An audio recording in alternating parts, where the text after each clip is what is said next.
Hello, I'm John Harris, editor of Politico. It's time now to turn the table on the hosts of the Sunday news programs. This week's topic, Michael Steele and the future of the Republican Party. We'll discuss all this with Jake Tapper, Chris Wallace, Candy Crowley, and David Gregory. Michael Steele, the chairman of the Republican National Committee, seems to, in the eyes of critics, have a case of foot and mouth disease. This latest gaffe, some people last weekend were calling for his resignation. Here he is, seemingly secure in his job at the end of the week. Why such staying power for Michael Steele if he continues to generate bad headlines for the RNC? I suspect that there was a decision made by Republicans that it just wasn't worth it. I would be surprised if Steele, after November, is not replaced.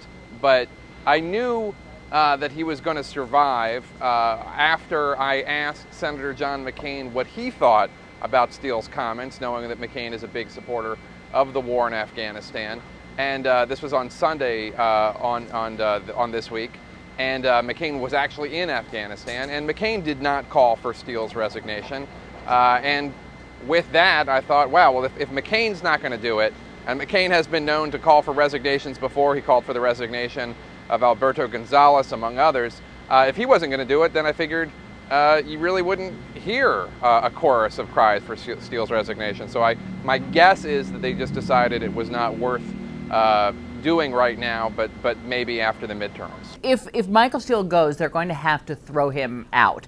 He has said in a speech since then, I'm not going anywhere, let's move on, stop all the noise. So if it is up to Michael Steele, he will stay there, and it pretty much is, because, you know, to get more than 100 members of the Republican Party to get together to throw Michael Steele out would be a very messy, not to mention complicated process, and they just don't want to do it because that's what everyone would be talking about, and they're just too close to an election. Remember that Steele is up for election in January. People that want to throw him out will have a chance to do that then. For now, it looks like yet again he has survived this storm because he's not going to take himself out of the play, and there just aren't enough people who want him to leave to do it.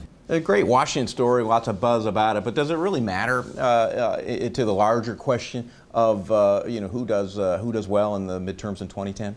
You know, I mean, as you know as well as anybody, this is about the ground game. It's about how well the races will be funded, how much money the party is raising during a climate where there's certainly a lot of reasons for Republicans to be tapping into enthusiasm and raising a lot of money. So I think the job is important from that point of view, but it only matters to Republicans insofar as the kinds of results they get in November.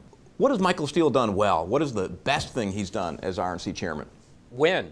If you look at, and I don't know that necessarily you can account for it all on his part, but the fact is that, if they lose, the party chairman gets the blame. If they win, the party chairman gets the credit. And the fact is they've had a really good year.